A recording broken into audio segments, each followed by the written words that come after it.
When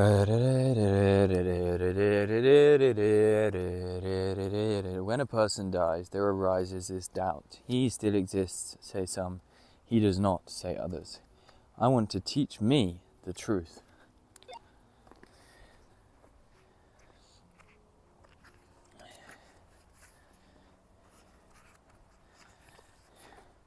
May the Lord of Love protect us. May the Lord of Love nourish us. May the Lord of Love strengthen us. May we realize the Lord of Love. May we live with the love for all. May we live in peace with all. Om. Shanti, Shanti, Shanti.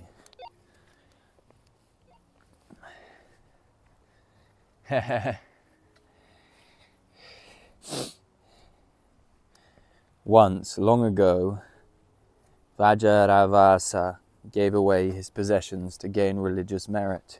He had a son named Nachiketa, who, though only a boy, was full of faith in the scriptures. Nachiketa, though, when the offerings were made, what merit can one obtain by giving away cows that are too old to give milk? To help his father understand this, Nachiketa said, "To whom will you offer me?" He asked this again and again. "To death I give you," said his father in anger. The son thought, "I go, the first of many who will die in the midst of many who are dying, on a mission to Yama, king of death. See how it was with those who came before, how it will be with those who are living. Like corn mortals ripen and fall, like corn they come up again." Nachiketa went to Yama's abode, but the king of death was not there.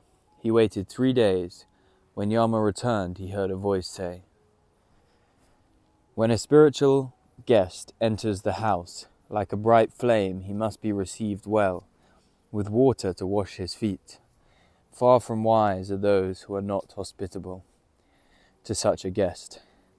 They will lose all their hopes, the religious merit they have acquired, their sons and their cattle." Yama: "O spiritual guest, I grant you 3 boons to atone for the 3 inhospitable nights you have spent in my abode. Ask for 3 boons, 1 for each night." Nachiketa: "O king of death, as the first of these boons, grant that my father's anger be appeased, so he may recognize me when I return and receive me with love." Yama: "I grant that your father, the son of Udala, will love you as in the past. When he sees you released from the jaws of death, he will sleep again with a mind at peace." Nachiketa: "There is no fear at all in heaven, for you are not there, neither old age nor death. Passing beyond hunger,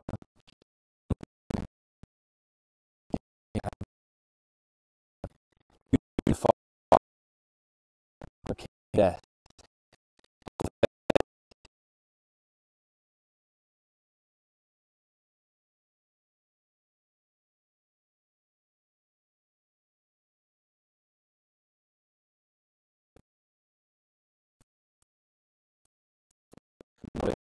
Knowledge is in the heart.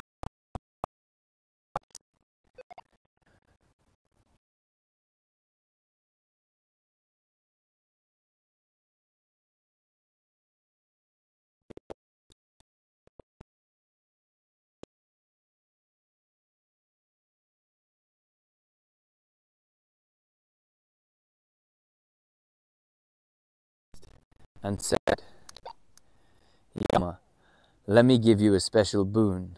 This sacrifice shall be called by your name, Nachiketa.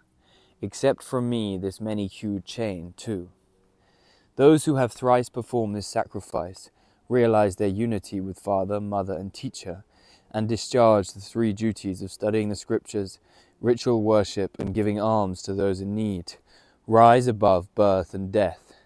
Knowing the God of fire, born of Brahman, they attain perfect peace. Those who carry out this triple duty, conscious of its full meaning, will shake off the dread noose of death and transcend sorrow to enjoy the world of heaven. Thus I have granted you the 2nd boon, Nachiketa, the secret of the fire that leads to heaven. I will have your name. Ask now for the 3rd boon. Nachiketa. When a person dies, there arises this doubt. He still exists, say some. He does not, say others. I want to teach me the truth. This is my 3rd boon. Yama.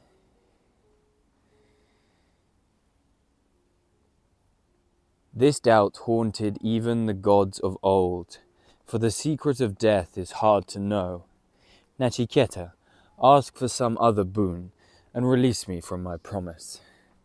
Nachiketa, this doubt haunted even the gods of old, for it is hard to know. O death, as you say, I can have no greater teacher than you, and there is no boon equal to this. Yama, ask for sons and grandsons who will live 100 years. Ask for herds of cattle, elephants and horses, gold and vast land, and ask to live as long as you desire. Or if you can think of anything more desirable, ask for that. With wealth and long life as well, Nachiketa. Be the ruler of a great kingdom, and I will give you the utmost capacity to enjoy the pleasures of life. Ask for beautiful women of loveliness, rarely seen on earth. Riding in chariots, skilled in music, to attend on you. But Nachiketa, don't ask me about the secret of death. Nachiketa. These pleasures last but until tomorrow, and they wear out the vital powers of life. How fleeting is all life on earth. Therefore, keep your horses and chariots, dancing and music for yourself. Never can mortals be made happy by wealth. How can we be desirous of wealth when we see your face and know we cannot live while you are here? This is the boon I choose and ask for you. Having approached an immortal like you, how can I, subject to old age and death, ever try to rejoice in a long life, for the sake of the senses' fleeting pleasures? Dispel this doubt of mine, O King of Death. Does a person live after death, or does he not? Nachiketa asks for no other boon than the secret of this great mystery. Yama. The joy of the spirit ever abides, but not what seems pleasant to the senses. Both these, differing in their purpose, prompt us to action. All is well for those who choose the joy of the spirit, but they miss the goal of life who prefer the pleasant. Perennial joy or passing pleasure. This is the choice one is to make always. Those who are wise recognize this, but not the ignorant. The first welcome what leads to abiding joy, though painful at the time. The latter run, goaded by their senses, after what seems immediate pleasure. Well, have you renounced these passing pleasures, so dear to the senses, Nachiketa, and turned your back on the way of the world that makes mankind forget the goal of life? Far apart are wisdom and ignorance. The first leads one to self-realization. The second makes one more and more estranged from one's real self. I regard you, Nachiketa, as worthy of instruction, for passing pleasures tempt you not at all. Ignorant of their ignorance, yet wise in their own esteem, those deluded men, proud of their vain learning, go round and round like the blind led by the blind. far beyond their eyes, hypnotized by the world of sense, opens the way to immortality. I am the body. When my body dies, I die. Living in this superstition, they fool life after life under my sway.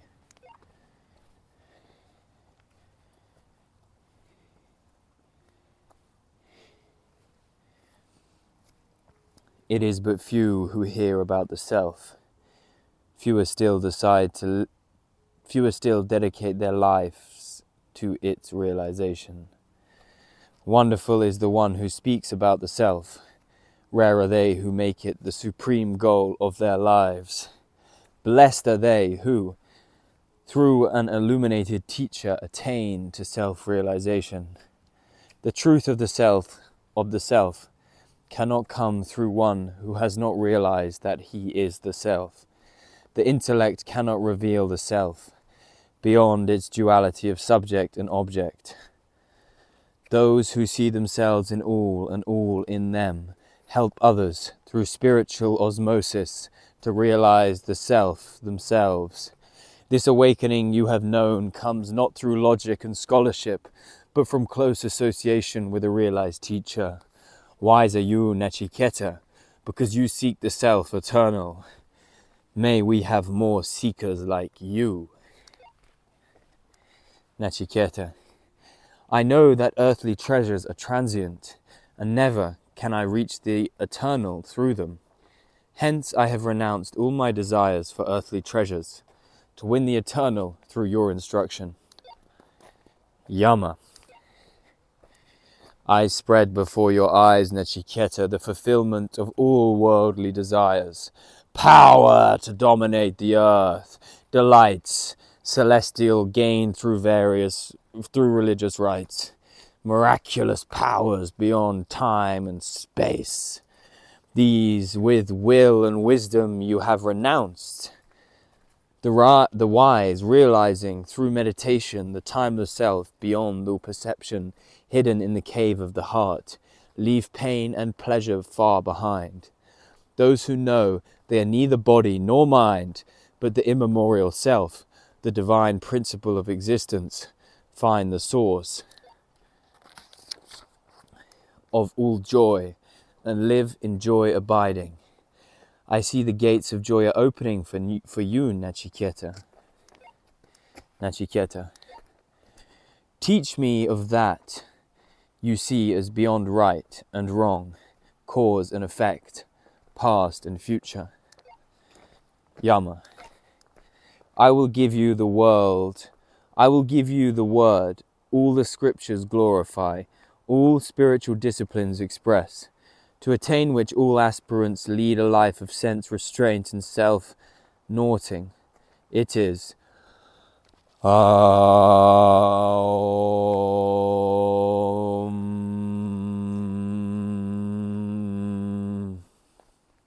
This symbol of the Godhead is the highest. Realizing it, one finds complete fulfillment of all one's longings. It is the greatest support to all seekers. When reverberates unceasingly within the heart, that one is indeed blessed and deeply loved as one who is the self. The all-knowing self was never born, nor will it die. Beyond cause and effect, this self is eternal and immutable. When the body dies, the self does not die. If the slayer believes that he can kill, or the slain believes that he can be killed, neither knows the truth. The eternal self slays not, nor is it ever slain. Hidden in the heart of every creature exists the self, subtler than the subtlest, greater than the greatest. They go beyond all sorrow who extinguish their self-will and behold the glory of the self. Through the grace of the Lord of love. Though one sits in meditation in a particular place, the self within can exercise his influence far away.